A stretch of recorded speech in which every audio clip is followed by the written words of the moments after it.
Hi, in this video, we're going to learn how to solve question 1.3a in the Griffiths Quantum Mechanics book. This question asks to find the value of a, and in order to do that, we have to use the formula, the integral from negative infinity to infinity of a density, probability density, is equal to 1. And a will normalize this function so that this equals to 1. So we could plug this in.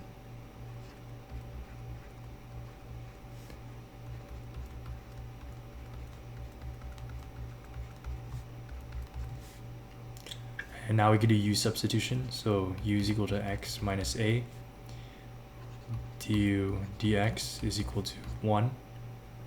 So that means that du is equal to dx. And another thing is we don't have to change our bounds, because shifting by a constant a with respect to either positive or negative infinity won't do anything. So the new integral will be the integral from negative infinity to infinity of a e to negative lambda u squared.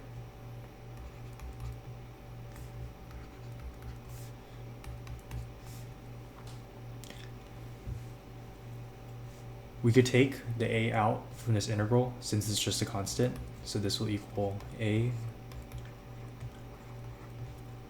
to the same integral.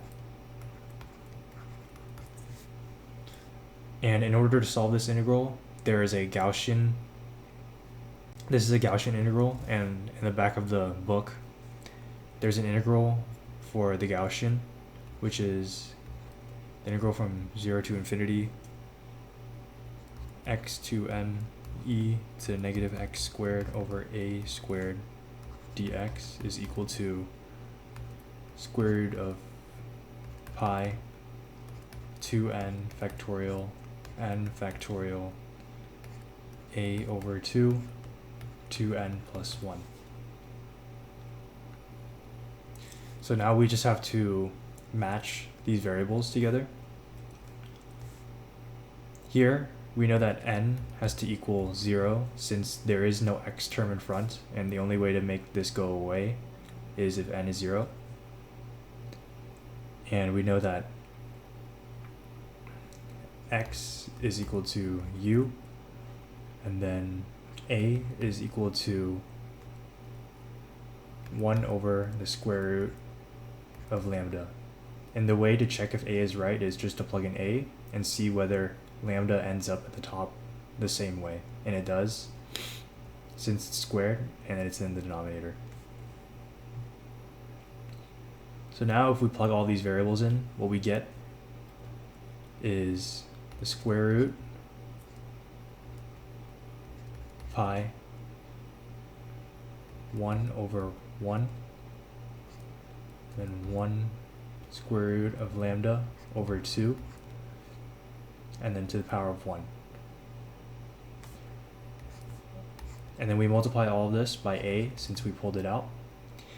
And in order to make this identity equal to the integral that we had before, we have to multiply this by 2. And the reason we multiply this by 2 is because this identity only gives half of the Gaussian.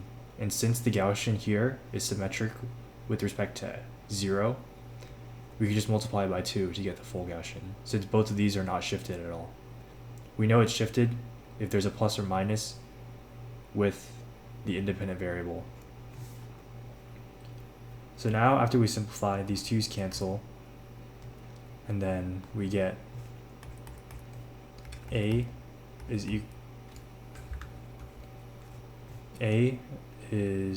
the square root of pi over lambda, which is equal to 1.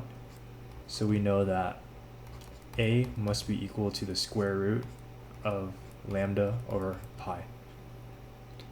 I hope this video helps. Thank you.